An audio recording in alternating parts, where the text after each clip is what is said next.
Hello everyone. In this section of the video, we will discuss about the competent host for the transformation with respect to the recombinant DNA and why we need to have the competent host, how we are making the different organisms to be a competent host for the biotechnological experiments. These topic will be covered in this video. The very basic question is that since DNA is a hydrophilic molecule, so you can very well understood that it cannot be passed through the cell membranes. So how we as a scientist or as a biotechnological performers make the cells to intake the recombinant DNA. So this is the very basic question and the very basic topic of today's lecture, that is how to make a competent host. So in order to force the bacteria to take up the plasmid, the bacterial cell must be first made competent to take up the DNA, and this is done by treating them with a specific concentration of a divalent cation, which is basically a calcium, which increases the efficiency with the DNA when DNA enters into the bacterium through the pores in its cell wall. So most of the recombinant DNA can be forced into such cells by incubating the cells with recombinant DNA on an ice, followed by placing them briefly at heat shocks and then putting them back on ice. This enables the bacteria to take up the recombinant DNA. So let's see what is the definition for the competent host. So competent host is basically a recombinant DNA technology where agrobacterium cell, these are the bacterial cell which are used as a competent host. So most of the competent host cell is required for transformation with recombinant DNA. So eukaryotic cells will be preferred as the host. So yeast cells are preferred because these are the simple eukaryotic organisms, and like bacteria, they are single cells, easy to grow and manipulated. Let's see what is the competence in transformation experiments. So in microbiology, genetics, cell biology and molecular biology, competence is basically the ability of the cell to alter its genetics by taking up the extra, that is naked DNA from its environment in the process which is known as transformation. So competence allows for the rapid adaptation and DNA repair of the cell. The next question is, why must a cell be made competent in biotechnological experiments? So in biotechnology or in biotechnological experiment, the cell must be made competent so that they can take up the hydrophilic DNA molecules, which are the basic structures which the host, or you can say the organism, need to take up inside them from the external medium. So the treatment of the bacterial cell with divalent calcium cation makes them competent and helps them to take up the DNA through the pores in the cell wall.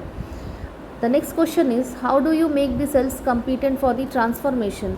So for the competence of the bacteria, the chemical induction of the competence involves the following steps, that is chilling the cells in the presence of calcium phosphate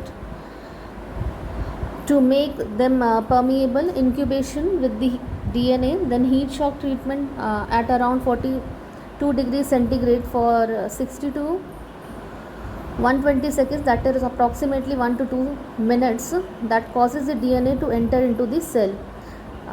The next question is, how does the calcium chloride basically it makes the cell competent? So the addition of calcium chloride to the cell suspension promotes the binding of plasmid DNA to the lipopolysaccharides, and the positively charged calcium ions attract both the negatively charged DNA backbone and the negatively charged groups in the lipopolysaccharides inner core. So this is how the calcium it makes the host cells very much competent to take up the DNA from the external environment. Let's see what are the different methods of gene transfers apart from these techniques. So basically there are 6 methods.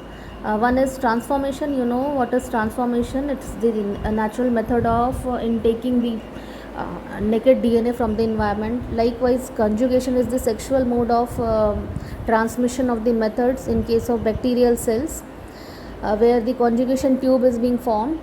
Likewise, the third method is electroporation. Let's see what does it mean. Electroporation is basically a physical transfection method that uses an electrical pulse to create the temporary pores in the membranes through which the substance like nucleic acids can pass into the cells. Likewise, we have the fourth method, that is liposome mediated gene transfer. Then we have transduction experiments and transduction methodologies. Now the sixth one is direct transfer of the DNA, and your book includes the very basic two important methodologies which are coming under the direct transfer of DNA, that is microinjection and bioelastic or gene gun method. Let's see what are these two methods and how the cells they are being made competent by utilizing these you can say the methodologies. So microinjection is basically the method which is used for the transmission of DNA directly into the host organism, and in this micro pipette is injected, or it is acting as a micro injection to inject a liquid substance at a microscopic or borderline macroscopic level. The target is often a living cell but may also include intercellular space. As you can see here in this picture, the cytoplasmic content nucleus are being shown into the host cell, and you can see easily this is the micro injection or micro pipette which is being transmitting the DNA, and this is how the micro injection it directly transfers the DNA from the external environment.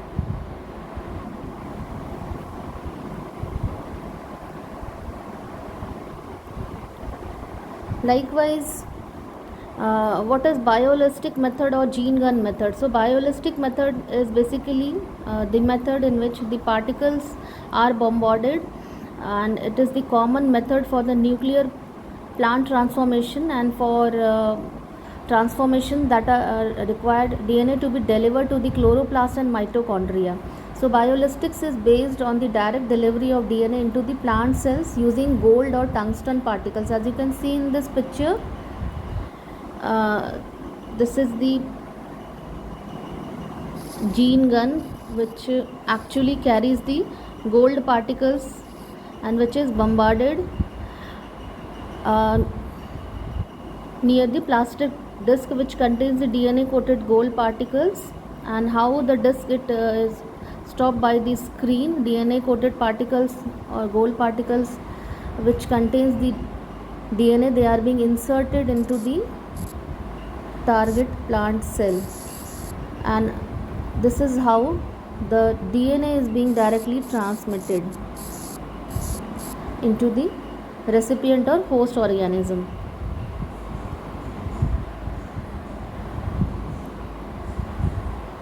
So what is the role of gene gun in biotechnology? So gene gun is a technique of genetic engineering which is mostly used in plant biotechnology. It is commonly used to insert the genetic material into the cell by the particles coated into small DNA sequences. So this is the direct method of transmitting the DNA into the host or competent organism.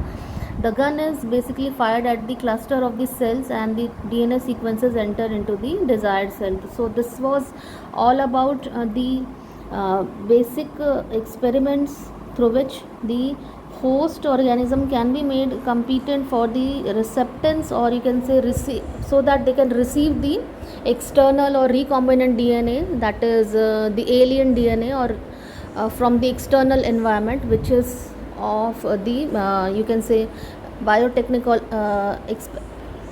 which is of the biotechnological importance, through which the desired character or transmission of the traits are being feasible.